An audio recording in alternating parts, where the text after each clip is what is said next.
Initially, when clients come in, they all are going to have a fear of being judged. And it is the counselor's responsibility to understand that the client is going to walk in with that fear and stay sensitive to that fear. It is important to not ask too many probing questions right in the first session, but to be very tentative, to keep listening, keep empathizing, keep being warm and validating the clients as they slowly start opening up their issues with you.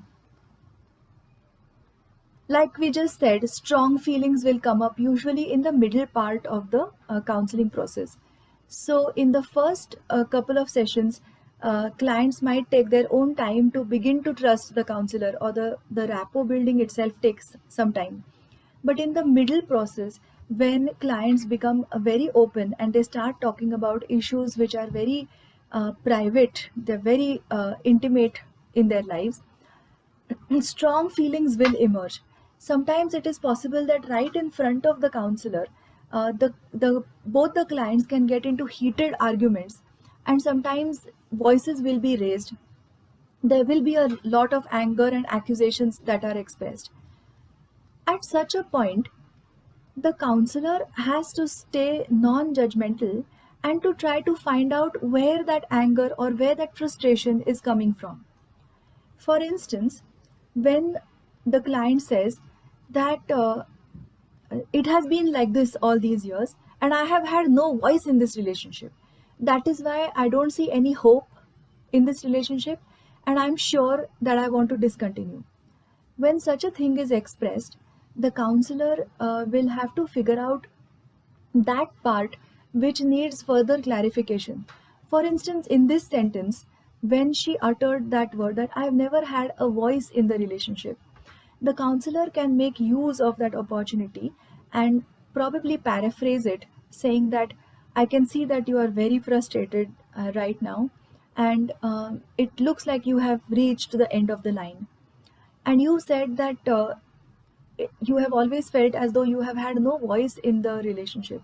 Can you tell me what is this no voice? What does that word, what do these words no voice mean to you? When the counselor does that, the counselor has neither judged that person for raising her voice, nor has he tried to pacify the person, nor has he tried to judge the person negatively and tell the other party how they are right and how these raised voices are wrong, but he has actually made use of that opportunity to help her to express herself further. So such strong emotions are bound to happen. They're bound to come up in the middle of the relational counseling process.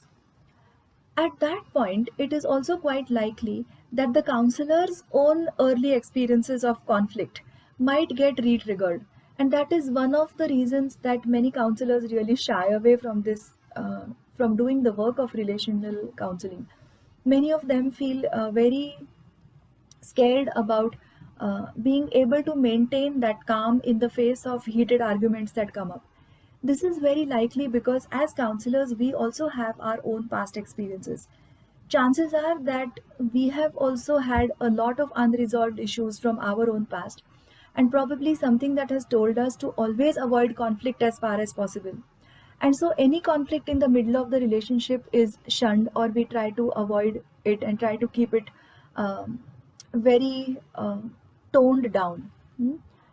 So, for the relational counselor, he has to examine what have been his own past recordings or past learnings or conditioning that makes him avoid conflict or feel that conflict is wrong in a relationship. And when the clients get that opportunity to really voice it out, they at last start feeling heard. At the same time, the other person many times comes to know where exactly this person is hurting, because many times in the past they probably have struggled with all these issues, but in the process of defending him or herself, each of them has not really heard what the other person ever wanted to say. um, I would like to give here an example from Harville Hendrix's imago therapy, where he uses this form of therapy for couples counseling. They talk about a couple that is middle aged, and in one of the sessions, this man brings up this topic of how he has always felt very sad on his birthday, and the wife is actually very stunned to listen to all that, because from the beginning of her marriage she had always made it a point to make his birthdays as special as she could. In spite of her best intentions, he seems to be very unhappy about each and every one of his birthdays. The counselor obviously continues to listen to why those birthdays have been so sad for the client. And he says that all along I always wanted on my birthday a quiet dinner with just my family and nobody else. Whereas for her, she automatically assumed that birthdays are special, and so she always made it a point to arrange surprise parties for him, invite his friends, and make it a grand event to be celebrated. When she did that, he obviously did not want to disappoint her, and so he always pretended to enjoy the parties. But after several years, he had gotten tired of the whole thing, and his feelings of sadness kept on increasing. So many times in the past, the people involved in the relationship have never had the opportunity to really listen to what the other person wants or expects out of the relationship. And the relational counselor can make use of these difficult dialogues or strong feelings that come up in the middle of the relational counseling sessions to facilitate that dialogue and to help both the parties understand each other 1 degree better.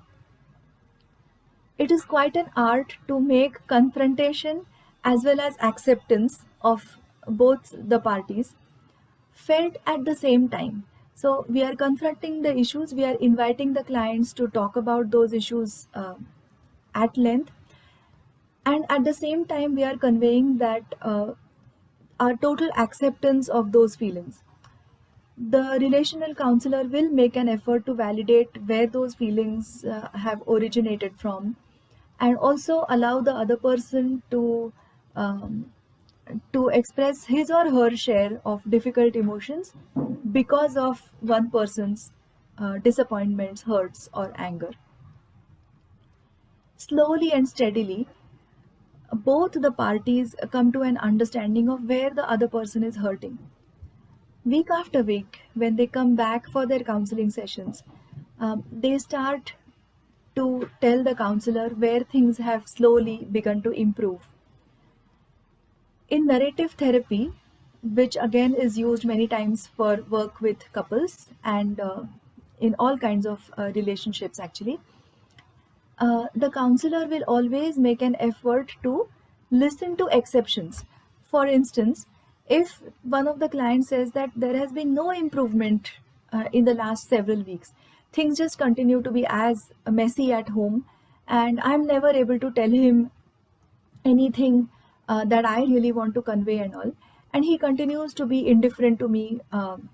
He continues to be as indifferent as he always used to be, even before the counseling sessions began. While the counselor will make an effort to listen to that whole story and to also validate those feelings, at the end of that listening, they might also ask for exceptions. So they might ask for, so did you find at least one instance where he was a little less indifferent compared to before? Quite a few chances are that the client remembers that in many ways that other person has also started putting in their share of effort in the relationship, and things have started advancing. Slowly, the relationship counseling helps ensure that there is that dialogue and that openness and intimacy and sense of connectedness are restored again. Well, actually, carrying out relational counseling really needs a lot of training and supervised training at that. At least it is possible for us to try to listen as far as possible without judging, create an atmosphere of empathy, safety, complete unconditional regard, allow people to open up and talk without offering any kind of advice. These are at least the minimum things that we can do uh, as teachers for the students who come to us with relationship difficulties. What I'm going to be talking about towards the end of my presentation is how to identify people who are at high risk, not only for suicide, but also for clinical conditions like depression. In the student community, we find that these calls for help come disguised in many forms. So many times, those behaviors which a teacher finds very irritating can actually be a disguised call from the student, and it is a desperate call for help. Let us try to see some of these desperate calls for help, which should alarm you to understand that this is a high risk situation and more clinical help is required in this situation. One of the common problems is absenteeism. So, if you find a student being absent for too many classes, it is always helpful to make a call, try to understand why the student has been absenting. There could be difficulties with the family. The child may or may not want to open up with you, but it is important to take the first step to reach out and find out why the child has been missing. Some children will show a certain lethargy and they don't want to participate in anything that goes on in the class. This also can be treated as actually a disguised call for help. A student who does not want to interact with friends also might actually be depressed. If the teacher has good rapport with the students and if they hear from the students about one particular student not wanting to participate in anything, or when the teacher gives, for example, group assignments to the students and one of the students doesn't want to participate anything, a natural reaction on the part of the teacher would be to blame the student. Try as far as possible to refrain from this natural tendency. Of course, it is natural for the teachers also to get tired dealing with such students, and it is very likely and very natural that the teacher might get angry. But if we are able to somehow suspend our anger and a very direct reaction against the student, and try to really find out why the person has been unwilling to mix up with the students or participate in any group activities, it might actually show us that the student is actually giving out a desperate call for help. Frequent physical complaints can also be a sign of needing help. Many times, emotional issues which cannot be dealt with directly, and the student finds it very unsafe to talk with anybody about those issues, can get stored away in the body as aches and pains. And so, a child may not even know that it is actually emotional distress which is bothering him, her. And frequent headaches or constant bouts of acidity, uh, muscular pain, all of these are definite symptoms that something is not okay psychologically. And so, if we can stay attuned to these symptoms, we can get great clues about where that student could be suffering. An attitude of respect as well as curiosity, but not imposing too much on the students, is necessary, in the sense that we can always offer to the students that we are always here in case they need a listening ear, but not really probe, because if we try to probe too much, then the child might feel very threatened and so withdraw and not want to tell us anything. So, an attitude of respect, but at the same time, gentle support is necessary. Then, when it comes to more serious issues like suicide, there are certain warning signs that students normally give, and we need to stay alert to these signs. So, when they talk, they might be very depressed and they might talk about things like a wish to end it all. So it is so unbearable. The pain has been so long and so unbearable that I wish I could end it all. That is what the student says. Or sometimes I just want to get away from all that. I just want to run away from this situation. Or when they use words like, I would finally want to find a piece of a place to find permanent peace. When they use words like this, these are alarm calls, and we need to understand that this is a high risk situation. Similarly, when students say something like feeling a dark mass on the chest, like a huge heavy weight on the chest, or when they use metaphors like, I feel like I am being sucked into a black hole. So, when these metaphors are used, they are definite signs of suicidal ideation. So, if you encounter any such students, it is really necessary to at least first reach out to the student and try to find out what is causing them the pain. Usually, when a person is pushed to that limit where they actually want to end their life, it is either because the pain is unbearable, or they feel that they are a burden to everyone, or they feel like nobody understands them, or they might feel as though life itself is a burden. So it is like they cannot carry it any further. So we have known cases of suicide when when students have repeatedly failed uh, in a particular discipline, and they have probably stayed in that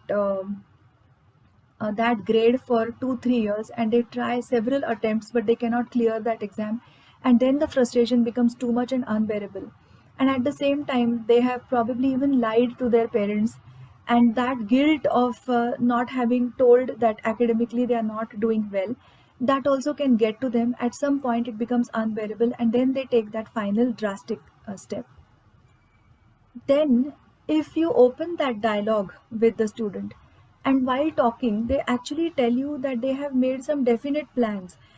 For example, if they even casually tell you that, oh, I had actually brought some rat poison, or I had actually thought about how I would hang myself, or whatever, then you can understand that this is a definite suicide risk.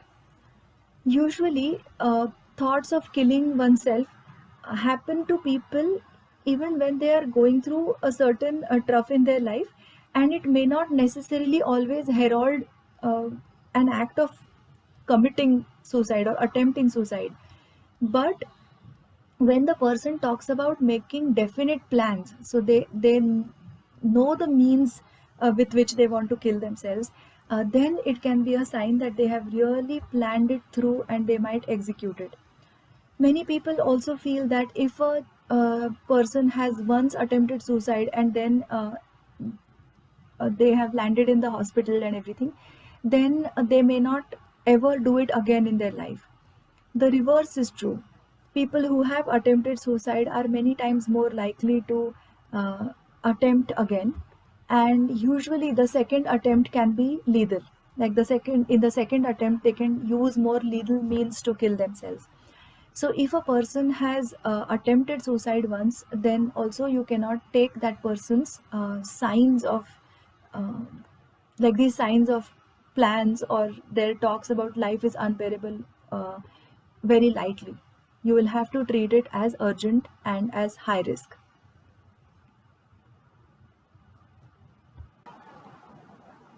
As people who are not really trained in counseling, we might feel very threatened when we meet a student who talks to us about suicidal ideation. There are a few things which are contraindicated. There are particular things that we should never do.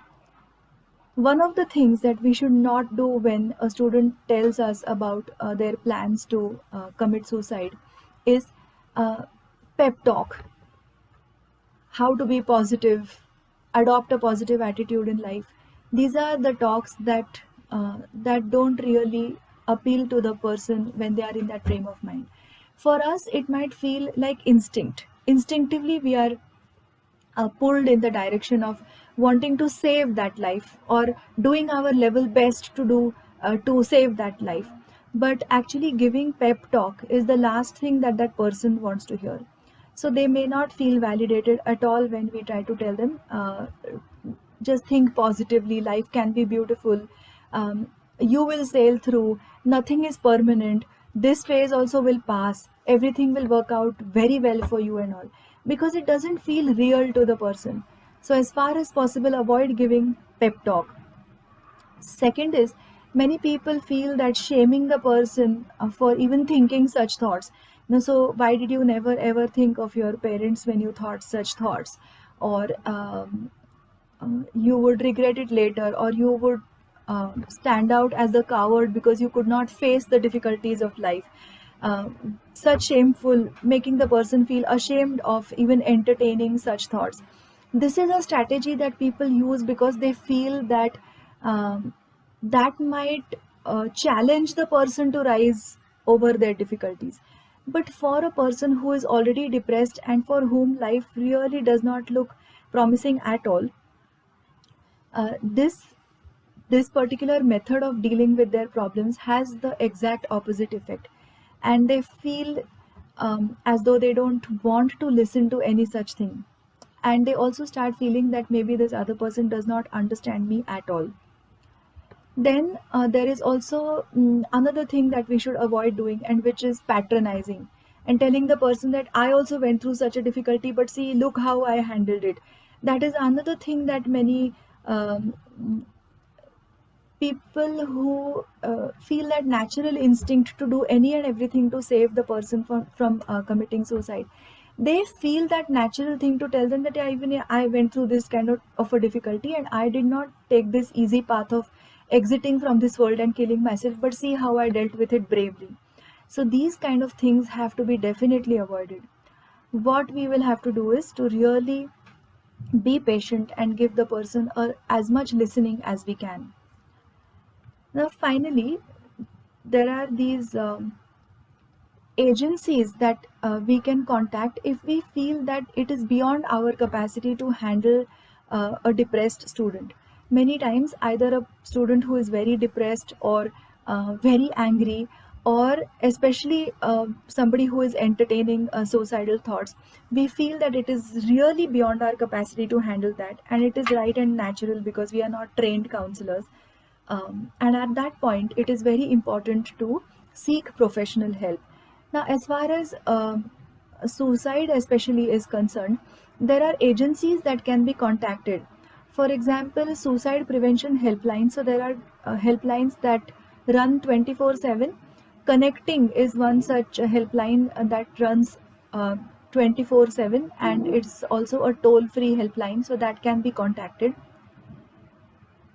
If there is more time, and if the person is only depressed, then it is also very resourceful to have um, a list of psychotherapists who can be contacted, so that a session can be arranged for a disturbed student as soon as possible. Also, hospitals mostly have a psychiatric ward. Big hospitals usually have a psychiatric ward.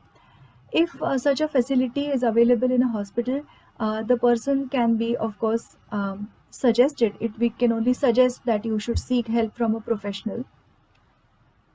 If the person looks sufficiently depressed that medication might help, then it is also helpful to have a list of psychiatrists at hand, so that that help also can be sought. Now, in this COVID situation, many people have lost near and dear ones, and many times the grief can be uncontrollable. Moreover, the death in this situation has happened in a very sad and unfortunate way, because many times we are not even allowed to be there for the last rites of the person. In fact, what many people also regret is that the person is on their deathbed and the loved ones also cannot be close to the person in those last moments, because this is the nature of the pandemic. So, grief counseling can be a huge thing that can help people in this state of mind. So, if you know of a support group where people get together and they are given an opportunity to talk about their grief, that can be enormously helpful for bereaved individuals. With this, I come to the end of my presentation, and I hope you have found this useful. Thank you once again for to the organizers of this training workshop for inviting me as a resource person. Thank you very much.